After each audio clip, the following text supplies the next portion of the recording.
CES 2023 is the world's largest tech show where the latest and greatest things are unveiled and shown off. Lee and I were excited to see what the show had in store, from the expected to the unexpected. With so much to experience and explore, we were amazed at how little of the show we actually saw. Today on the Fast Forward podcast, we discuss the latest and greatest of tech from CES and what that means for the future. All right, let's just jump right into this, Lewis. Let me tell you about one of the first things I saw at CES that immediately blew my mind, but not in the over-the-top kind of way that you normally think. LG dropped their 97-inch OLED TV, but here's the thing. It's actually completely wireless. And by completely, I mean every cable except for the power cable, but they do a pretty good job of hiding it. Do you remember that experience that LG had when we walked in and we saw the TV? Yeah, it was like 3 of them like floating above water. Yeah, I think it might have been more than 3. It might have been like 10 of them double-sided or something. It was like a crazy grid of TVs, and they were like being like lifted into the air and dropped, and just to kind of show off that there's no cables. And I mean, do you have a need for a wireless TV in your house? Not really. I mean, I think maybe it's kind of like trying to be on the cutting edge of technology a little bit. I mean, I don't have a purpose for a wireless TV, but maybe this is kind of like a sign of the future. It's like, why get rid of the headphone jack, right? Well, here's the thing. A lot of people want their like TV setup to be very beautiful and like minimal and not have cables. Like they call it cable management. Yeah. And they care about the aesthetic. This TV makes it really easy because they hide the cable in the TV stand leg. And to me, I'm like, okay, that sounds good, but is it going to have latency? And in fact, it's actually 4K 120 hertz, which is a ton of bandwidth. And you can have all of your stuff, like your Blu-ray player, your Xbox, whatever. You'd have it up to 30 feet away, plugged into this like this box that will wirelessly transmit it to your TV. Yeah. And it's pretty much the same technology as Wi-Fi, but apparently your Wi-Fi at your home won't disrupt it. Okay. So I think this is going to appeal to the very, very rich that care about aesthetics. Guess how much this TV is going to cost? Oh, no idea. Well, their current completely wired 97-inch OLED TV is $25,000. $25,000? Yes. So I imagine this to be $30,000 plus. At least. Considering there's going to be this new hardware that does the wireless transmitting. I'm not going to put this on my shopping list, but I do think it was pretty cool. It is kind of cool technology, which we'll talk about more from LG later on in this podcast. But something I thought was really cool here, Lee, was the Lenova Yogabook 91. So what this is a laptop that is like 2 tablets attached to each other. So it's like, imagine 2 iPads. They were put together kind of like this on a laptop. However, what makes it really cool is you can set them as 2 portraits together. So like kind of sticking like that. Side by side. Or 2 landscapes that makes it really tall. So imagine 2 of these screens up like this. It's pretty intense, and it comes with a Bluetooth keyboard and pen as well that you can use with it. So what I thought was really cool was one of the screens at the bottom can turn into a keyboard, but that does make it into a touchscreen keyboard. So not ideal, right? But I think you would want to use it as the setup with the, you can also change the 2 displays to make it one large display versus so you can do 2 monitors, or you can do it so it's one large monitor, and it kind of looks like Nintendo DS vibes, obviously. I think this is really cool because it's the transition that I have personally from doing the desktop to a laptop in a cafe or when I'm out remote working is really hard. So something like this would really come in handy. And I thought the design was really sleek and really nice. Yeah, it looked like I think they call it the yoga book because you can move into so many different positions. Yeah. And seeing the like keyboard that you can snap on with like a magnet or whatever, you can slide it up and it reveals like a touchpad you can use your stylus on. It has so many configurations. I think for me, I think it's cool. It's just not something I would use because I feel like there's almost too many configurations that eventually, as a power user, if you're trying to be productive, you would end up only using it in like 1 or maybe 2 configurations. True. And then all of those other things kind of feel gimmicky. Yeah. But overall, I think it was a great way to flex flex the technology that they have. Speaking of, you said it was handy. You said power user. Was there anything else at CES that was handy and for power users? there was one, but that'll be on the uncut XX rated version. You have to subscribe to our OnlyFans for that content. Yeah, cut or uncut. Yogabook, does that come from because it's flexible? Is that like? Yeah, that's what I think Lee was saying. So I think it's really, I do agree with you. I mean, there was some also cool stuff too. Like there were some gestures where you could, like if you put 4 of your or all 8 of your fingers on the bottom tablet, that's how it activates the keyboard. So kind of like some intuitive ways that way. But I do agree that I just kind of wish almost that they just stuck with the one that just kind of was like up like this, you know, because as a user of computers, that's what I like to do often. And I feel like that would be the best setup. Especially going into like a cafe or something. But this thing will go for $2,000. So it's, you know, in terms of the laptop industry, it seems fair priced. Here's another thing that was cool at CES. So there was a lot of robo lawnmowers. So how often do you mow your lawn, Lee? I try to do it as little as possible because I hate it. I hate it. It's the worst thing ever. It's boring. Especially when you got 2 lawns to do. Yeah, front and back. Front and back, yeah. Oh, and I thought you just had 2 properties. Oh, they were just flexing. That was a flex. Yeah, all 6 of my properties. No, but it's the most annoying thing to have to mow your lawn twice, and then you have to do it weekly. So, I mean, sometimes I do like the little quiet moment. But anyway, the Landroid is a robo lawnmower. It's super cute. It's like this little orange thing. And it has 2 eyes on the front of it too, and it just goes around your lawn, kind of like similar to the Roomba, how it kind of maps out your whole entire room. It does this with grass, with the grass that's on your lawn. So it doesn't crash into any obstacles or fall into ponds. And this is the first one with vision technology. So before it was using another one. That's the eyes. That's why they. That's the eyes, yeah. So that's what they do there, and yeah, honestly, it looks really cool. So it's not out yet. It's estimated to come out, I think April of this year, and I think the different versions are measured by acres that you want to do. So I think the 0.25 acres version will go for $2,000. The 0.75 is like $2,800, and I think the 1 acre version will go all the way up to about $4,000. So I think it's pretty cool, the technology that's behind this. I personally would really want this. I hate doing my lawn. Sid always gets mad at me because she's having to ask me to do lawn. Because she hates you. Yeah.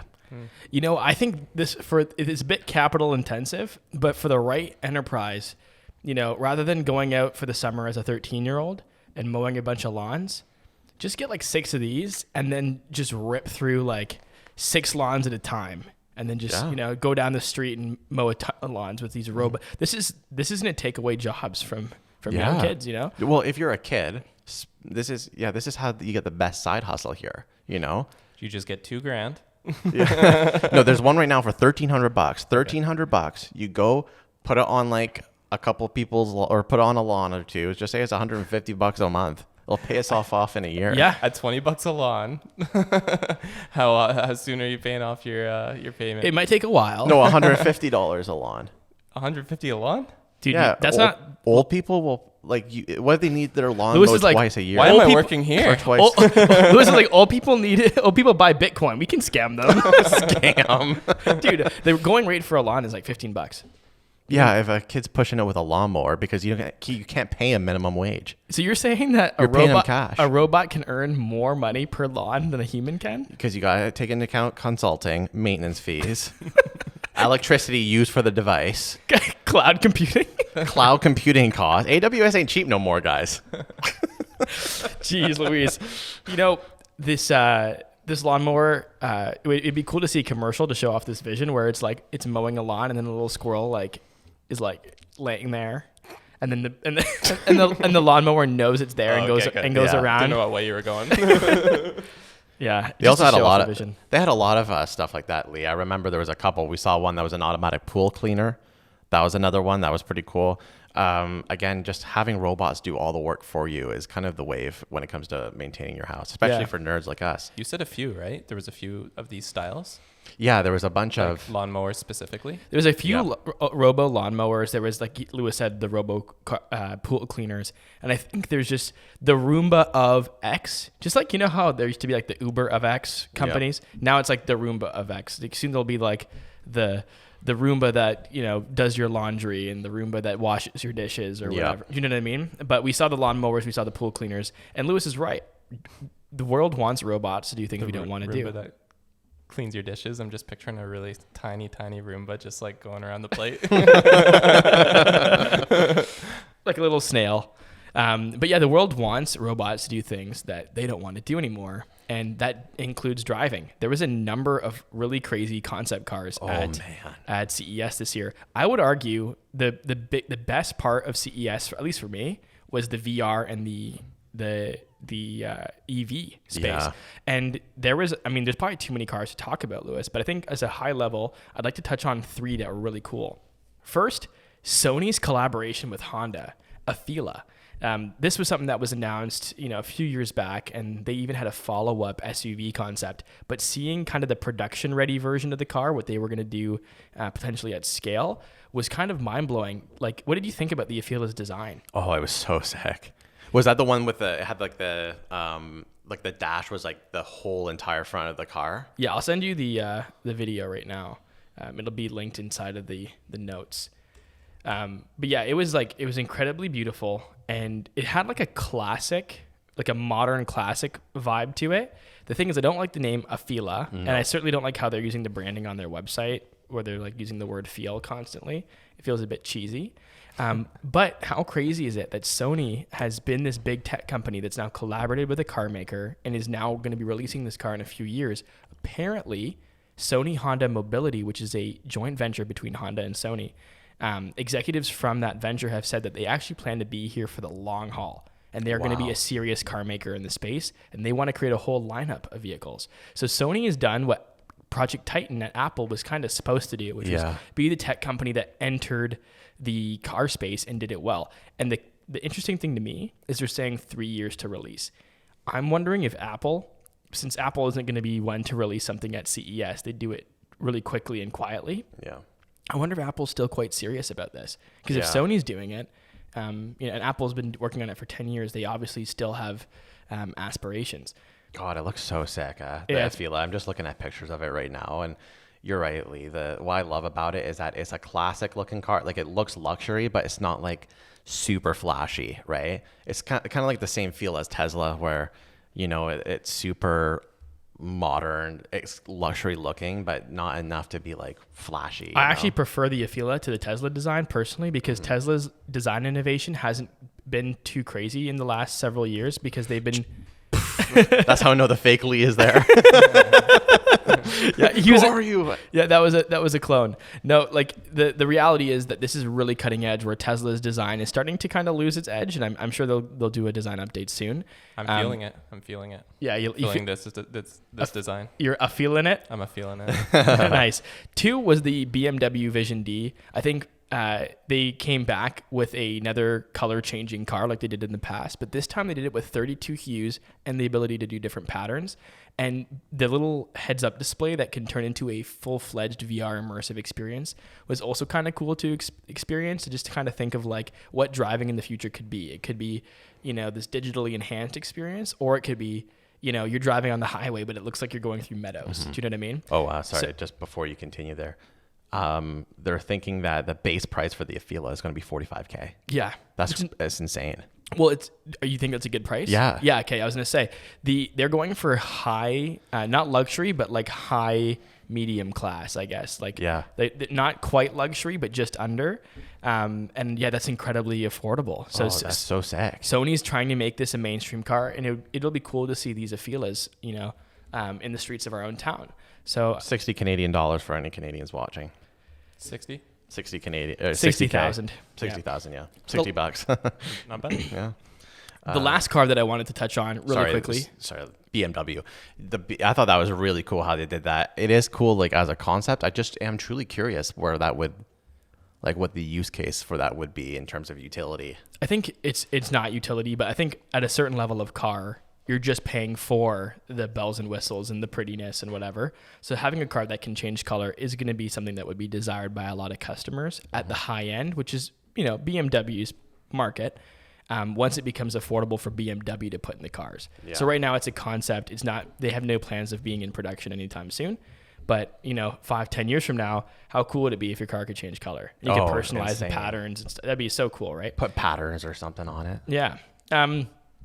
The last car I want to touch on really quickly, which I think it's really going to be, out of all three of them, the biggest one on the market. And this is the Ram Revolution. This EV is kind of Ram's response to the Ford Lightning and the Cybertruck, the Rivian, and all the big like EV trucks in the space. The thing about the Ram Revolution that was so cool is that they made it just like so tech heavy. And it really just reminded me how cool the EV space has been for the industry, because these cars were the same for decades.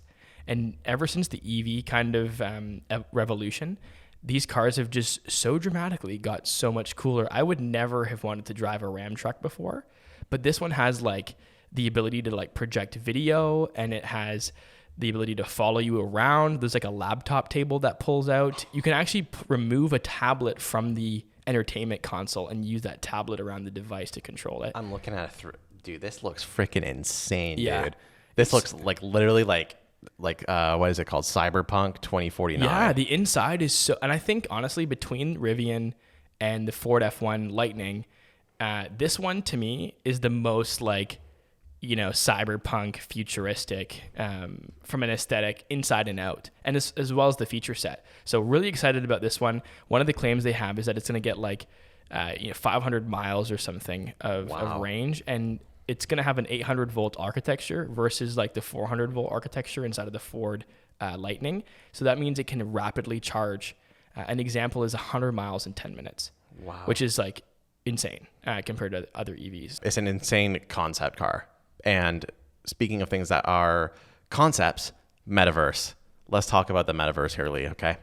They had a huge presence at CES. Huge presence at CES. So we were super hyped. I was super hyped personally about the Metaverse, right? Like, again, this concept of living in a digital world. But after CES, it just became a little sad. It was so freaking corny, dude. It was so corny. First thing I want to talk about here, and this is I remember Lee and I talking about this on the plane home even, was Caliverse. So what is Caliverse? It's a project that wants to be its own metaverse. But here's the thing. It had one of the biggest booths probably at CES. Like they had an insanely large booth, and it's not even in development yet. They had that booth probably cost a couple $100,000. They had tons of workers, tons of headsets. And when we asked them, what is this about? They said it's like this thing that we haven't launched yet, and it's going to be like the Sims of the metaverse. Yeah. What the hell? Like it was beyond weird. So they had an AR experience, and it was just kind of like a general, like, metaverse project. You can chill in the Caliverse. You can buy shoes there. You can social, like nothing that has changed from what's existing right now. So it's very interesting to see how like so much money is being put into the metaverse. But outside of kind of like the culture aspect of the metaverse, I guess the one half of the metaverse is VR and AR and mixed reality. All three. We'll get to one of them here next, but we'll talk about a couple of other ones that we had here. So VR engineers introduced an insane 8K display headset where you fly a helicopter. They had one of the demos that was pretty buggy, but Lee got to try out the helicopter. What did that feel like, Lee? Oh, it was a lot of fun. It was a good example of what VR tech can feel like when the hardware is kind of built around a specific experience. It did feel like I was flying a helicopter. If you check out our shorts channel, we actually made a video about it. It was very stressful. I thought I was going to crash the helicopter and die, and I think that was what they were going for. What did you think about the HTC Vive XR? Absolutely. So the HTC Vive Elite. Wow. Well, that was insane. So this was the thing that they were in. This was one of the biggest things that was announced here at CES. And when we visited the HTC booth at CES at the Venetian, I believe, the whole vibe was anti-meta. And I just make a joke here, elitism, because they're called the Vive XR Elite. I remember every time we would talk about the Meta Quest Pro, they would always have like that look on their face, like, yeah, can you believe that they were like that? You know what I mean? That it was pretty funny almost. But for those who are not in the know, the HTC Vive Elite is betting against the MetaQuest Pro. It's an alternative with full color pass-through on their headset, but it's $400 cheaper. So pretty big in terms of the flagship VR. The device was super light, and the pass-through was also pretty good. I was able to use my phone on the display, so rather than it just being like far-sighted, like with the MetaQuest Pro, I believe that you can only see far-sighted into it, or maybe even nearsighted, one or the other. This one was good at both. So the gameplay and graphics and experience is for sure able to match the power of the Quest line of products, because it's still just using like the mobile chip that's in it. However, one thing is the software that's installed on it right now, their lineup is nowhere near, especially in the standalone headset space. But the XR, so the mixed reality, was really cool. Lee, do you want to go on a little bit about that? Yeah, I honestly thought it was a lot of fun. It might have been one of my favorite parts of the CES experience. One thing I liked about talking to those guys, they did mention that they don't need to have the best game lineup that Meta has, because Meta's dumping so much money, as we've talked about before on the pod, into their Quest Pro and their Reality Labs stuff. But what the HTC brand is trying to do is trying to create really great hardware that's affordable, and then allow the marketplace to make great apps. And I think when they do that, they're making individual enterprises. Like we actually talked to a startup, a video game startup from Brazil, who had their game there, and their game was quite enjoyable, and their game was developed by a small team. And I think that's really exciting, to give great hardware to the market and allow the market to make, its microcosms of different types of game developers that are working from scratch and from zero, versus Meta, who's just dumping a ton of money on these big titles and the IP. Yeah. I think in the long run, I actually bet on kind of just the capitalism marketplace that's at play for the HTC. The device itself was great. The only feedback I had was I found that the hand tracking got lost a lot. So different games, we'd use our hands, and then if you bring your hands down to your side and you brought your hands back up again, your hand was then like lost by the software. So that may be something they can work the kinks out of. But other than that, the experience was really great, and I loved the full color pass through, and I loved the mixed reality games. There was one game I played that was like Battlestar Galactica, but I was or Space Invaders actually, but I had it in mixed reality, so I could see you guys while I was holding this like action figure in my hand, and then I was like shooting all these aliens while I could see you guys in the space that I'm in. So it was really cool. I really was impressed with the technology overall. Whenever developers have the option to choose what platform they want to develop on, it's always going to be better for the consumer in the end, right? Yeah.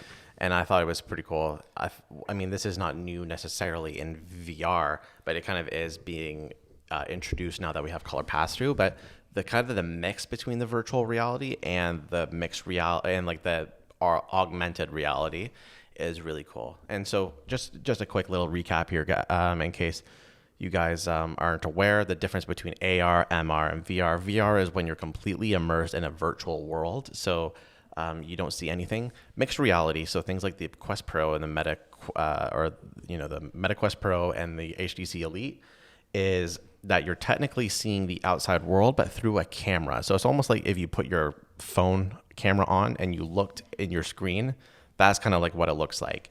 While augmented reality takes like a piece of glass and then puts the digital overlay over top of that. So you're almost like, it's like you're seeing digital in the real world versus you're seeing the real world in your digital world. So I thought it was cool, but that might have not even been the best VR headset. It wasn't from my experience. And actually, I'm going to give the best VR experience to a company that didn't even have color pass through, but they had an amazing VR experience. And that was the PlayStation VR 2.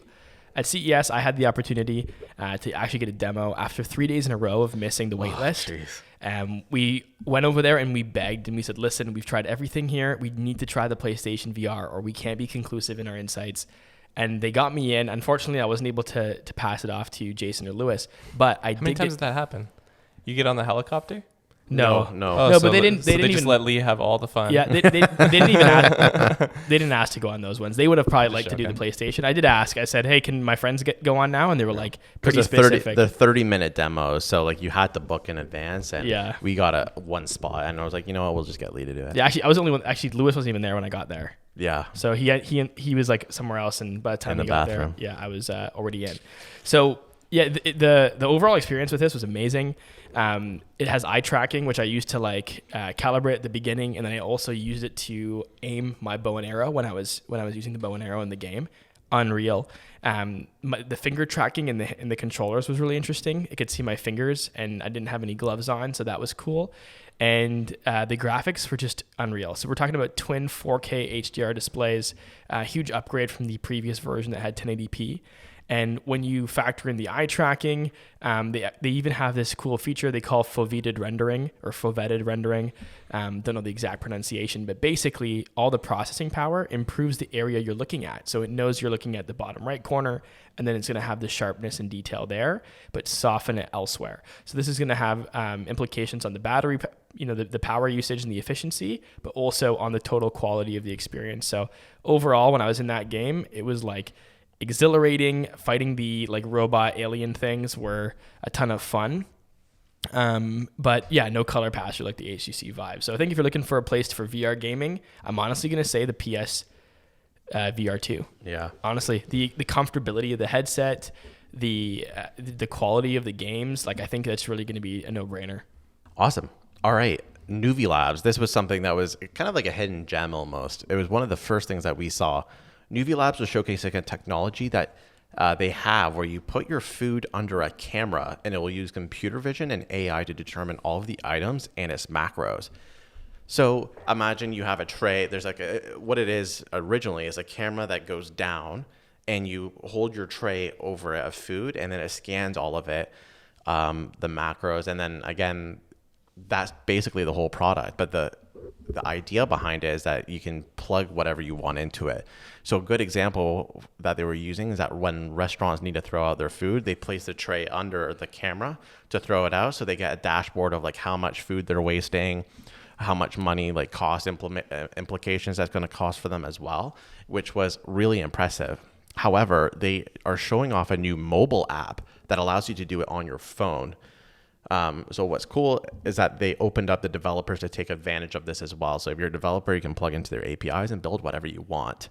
Now, for tracking food, personally, the most annoying thing is going to MyFitnessPal, weighing everything you have versus like even just an estimate of everything and how much the calories cost would be good enough. So I wonder if they're going to give MyFitnessPal a run for their money here. So it's very interesting. This is what I always wish MyFitnessPal had. I don't have to actually search every individual ingredient. Yeah. I just take a picture of it, and then it uses like machine learning and AI to determine what I'm eating and what the macros and calories are. Yeah. So when I saw it, I was blown away. And I'm hoping that, I think the app is just in America and Korea, and they said it was mostly based on Korean foods. So I don't know how accurate it would be if it was looking at my meatloaf or whatever. Yeah. But I would love that on a pair of AR glasses. And it's just like running in the background. So anytime I put something in my mouth, it's just like, yeah, I know how many calories that is, Yeah. That would be unreal. And I think that would have huge implications for people across North America, to be honest, right? And how we manage our health. So that was really exciting. Speaking of managing healthily, what other food tech was there? Honestly, there was some stuff that might be bad for my health. And I say this because there were some vegan ice creams that were still sweet, but with none of the cruelty. And when you can eat something without any guilt, except for maybe for your gut, it certainly makes it easier. I got to try, and so did you, these two different ice. I mean, there was a lot of stuff we tried, but these are the most notable ones. First, it was a bioengineered soft serve ice cream from a company that was basically making ice cream out of a casein protein they got from like barley or something like that. Okay. And I don't know, it tasted pretty good to me. Jason said he liked it more than regular ice cream. It definitely had like a little bit of a taste to it, but I certainly liked it. But my favorite one actually was the ice cream sandwich made from ice cream from Perfect Day. Yeah. And this ice cream sandwich, it was also cruelty free, but it tasted no different than any dairy milk ice cream sandwich. And that's because the milk is actually fermented from like real DNA from dairy Yeah. milk or whatever. So it's like lab grown milk, and it does the trick. So I would say those would be my two favorite desserts. I think the company what was the company? Hold on. You said effects on the gut would be the only thing you're concerned about. Is that why Lewis missed PlayStation because he was in the bathroom after an ice cream sandwich? FVT, I think it was called. Hold on, CES ice cream. What was that also your favorite food that you tried Yeah. at the exhibition itself? So like consensus was like from all of you guys, the ice cream sandwich was the best. Yeah, Absolutely. Yeah. We did have the opportunity to try some cheeses, and also some like cream cheese and even some milks. There's a lot of dairy. That was like a huge theme, but the others were not nearly as good. I would say the closest like actually vegan product would have been the soft serve ice cream, because it was honestly really good, but the perfect day ice cream sandwich was just perfect. Like it literally was dairy milk ice cream. It was just the milk itself wasn't milked from a cow. So I was really excited about those offerings, and if they become the same price or close to the same price as dairy milk products, then I think people are going to really like to go for those options. Yeah. There's bias there. You love ice cream sandwiches. That's why it was your favorite, right? It is. I love ice cream sandwiches. I love too. ice cream sandwiches. Yeah. A lot. Let's talk about our favorite things here at CES. Yeah, I think overall it was a great trip, but there wasn't just tech that I enjoyed. At CES, I got the opportunity to like meet some young co-founders. There was these young guys that had this watch app that you could work on an Android watch and eventually an Apple Watch, and you could like tap your fingers and do hand gestures, and it would work with your AR or VR headset. And they were like around our age. They were from Sweden or Finland. Yeah. And it was cool to see guys like that just hustling and selling their tech and following their dreams. It was also fun to try out the Tesla Loop, something that I had seen on the internet for a few years now. Unfortunately, it wasn't autonomous. We did have a driver, but it was cool to see how the Las Vegas Convention Center was using Teslas and the Boring Company to create a solution for a lot of people, like 100,000 people over a weekend at times, that are doing about 20,000 steps a day. So it was for us, we ended up using it I think 3 or 4 times at least, because it was just, more. It was so convenient to just jump downstairs. In 1 or 2 seconds was the wait time. Jump onto a Tesla. What was funny is that the first day when we went to our lunch, which was on the West Hall, we went from the North Hall to the West Hall, and that was the 15 to 20 minute walk. And then we realized that you could have just taken the Tesla Hyperloop there and gone there in 2 minutes. So, yeah. That was my favorite experience. How about you, Lewis? What was your favorite part about CES? Oh, that's a tough one. I mean, again, I did love also talking to, because sometimes we were just talking to the developers right there. It wasn't the marketing people. It was sometimes the people who made the product. That was really cool. I mean, it's going to sound sentimental. I just like spending time with you and Jay. That was mostly it. Like us, like kind of like seeing something, geeking out over something and just being like, holy crap, like this is insane. There was some nostalgia there from like when we were in high school and we would watch the CES videos the day they came out, or like the E3 video. Like just there was so much, like this is the stuff that we love to do. So it didn't really matter to me. It was always a fun time going and then just spending time with Lee and Jay. But the favorite tech that I probably saw there, that's a tough one. For me, it probably was the IoT stuff, because it kind of like inspired me to want to build something like really cool. Like we went to TDK and they had these little smart bugs and they gave us a couple. And I just thought it was cool, like how we can just build, like, those little boosts, they advertise the stuff you can build with their sensors. So it makes you dream big while they just provide you all that stuff. So I would agree too. It was cool meeting the developers and builders of companies. I think at CES, there's a lot of booths that, the people that are there are like the marketing, communications, PR people. And that would happen when we did some of the big booths. But when you went to some of those smaller booths and you were talking to the founders, the builders, the developers, and there was so much pride and joy when they saw your face. Yeah. When they watched us using the product, they would just light up. Yeah. And seeing that was inspiring and also just like kind of warmed my heart. The handy warmed other things, not my heart. No, but even that guy, the CEO of the Handy, which is like hilarious to think of, right? He was a very nice guy. He was very like enthusiastic about his product. And what was funny is that he really was he really saw a need for his product in the industry that he made it, you know. And he had no shame in it. And he shouldn't. You know, his masturbator was very innovative, and my interview with him will forever be a hilarious piece of the archive. And he also, what's it called? He was wearing socks and sandals there too. Oh, I didn't even pick up on that. Yeah, which is like even more like he looks like he just got out of masturbating. Like, that's what's funny. Is that what someone looks like when they're done? Lewis just slips on his slides with his socks on. Well, I mean, I'm just being on it. Like, his robe on. Yeah, what do you wear? Has the pipe. Just comes out looking like Hugh Hefner after a sesh. Like, you're not like, what do you wear? Like sneakers or like little like dress shoes after? He has to sneak around. Yeah, I don't wear sandals in my house. Period. The one last thing I did also enjoy. 5,000 views on this video. We'll release the handy. Handy interview. We're scared we're with hands-on demo. We're scared we're gonna get shadow banned. So, but if you guys make it worth it, we'll put it out there. Yeah, it was it was probably the best interview because it was so funny. But you guys will have to just wait and see. Speaking of interviews, one last thing I'll say was it was really cool to interview a lot of these EV companies that had these autonomous cars. Me and Lewis were able to interview, I think 3 or 4 different representatives inside of the vehicle and get exclusive access inside and film an interview with their spokespersons. And I really appreciated that they gave us the time of day to talk to us and to help us make content for our channel and to tell us about the future of mobility. That was really exciting as well. 2023 is going to be a lot of really interesting. Yeah, we do. Yeah, we also got some secrets we can't share. 23. That's all we can say. 2023 is big. 2023 is big. 2023 is the year of. 2023 to me is the year of electric vehicles, like coming in like full fruition. For me, I think it's going to be the year of the mixed reality headsets becoming mainstream. Nice. I think Apple's coming really soon, but again, we'll talk about that in the next episode. Yeah. Very cool. I can't wait for that episode. Yeah, it's going to be a good one. It's going to be great. The future of VR and AR, and we'll see you guys next time. Thanks so much for listening. If you like this podcast, make sure you follow us on Spotify and Apple Podcasts or wherever you get your podcasts. Make sure you follow us on socials on YouTube, TikTok, or Instagram. You can follow us there. We post shorts and long clips of our podcasts. Subscribe.